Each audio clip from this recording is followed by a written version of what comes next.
Assalamualaikum warahmatullahi wabarakatuh. Kembali lagi dan saya Muhammad Krisna Mulyana, MPM 119. Tomat Flavor Savar. Tomat Flavor Savar adalah salah satu tonggak penting dalam sejarah rekayasa genetika pada tanaman. Ini merupakan makanan khas rekayasa genetika pertama yang disetujui untuk konsumsi manusia dan dipasarkan secara komersil di Amerika Serikat pada tahun 1994.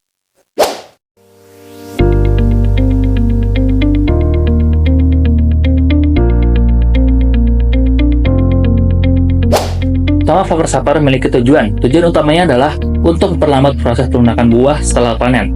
Tomat konvensional seringkali dipanen saat masih hijau dan keras, kemudian dimatangkan secara artifisial dengan gas etilen sebelum dijual.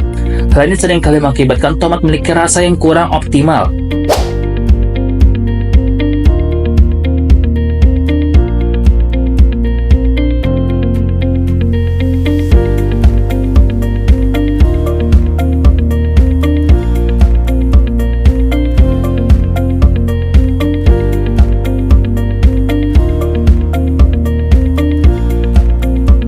Dengan perlambat pelunakan, tomat Flavor Savar dapat dibiarkan matang lebih lama di pohon sehingga mengembangkan rasa yang lebih penuh dan alami.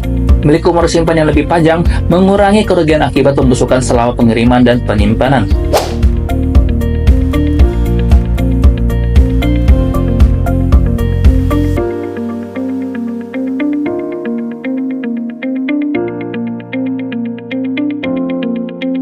Proses genetika pada tomat Flavor Savar berfokus pada enzim bernama polygalacturonase atau disingkat dengan PG. Enzim ini secara alami diproduksi dalam tomat dan bertanggung jawab untuk memecah pektin di dinding sel buah yang menyebabkan buah melunak saat matang.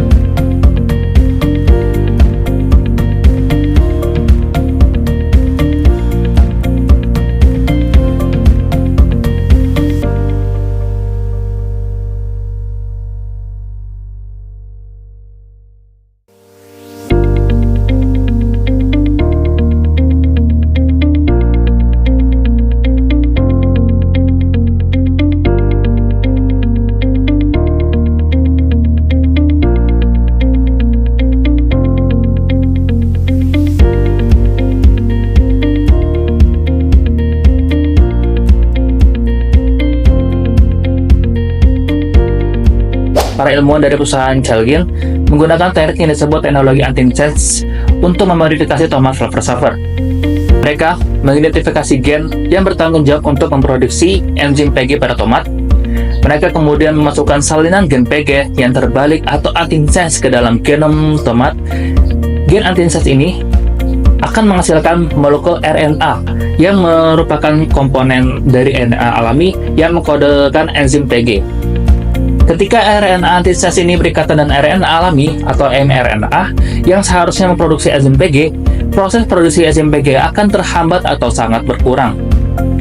Dengan sedikit enzim PG, proses pelunakan tomat menjadi jauh lebih lambat, memungkinkan buah tetap padat lebih lama setelah matang di pohon. Selain gen antisense PG, tomat Flavor Savar juga mengandung gen penanda resistance antibiotik, biasanya gen carnitine resistance atau NPTII.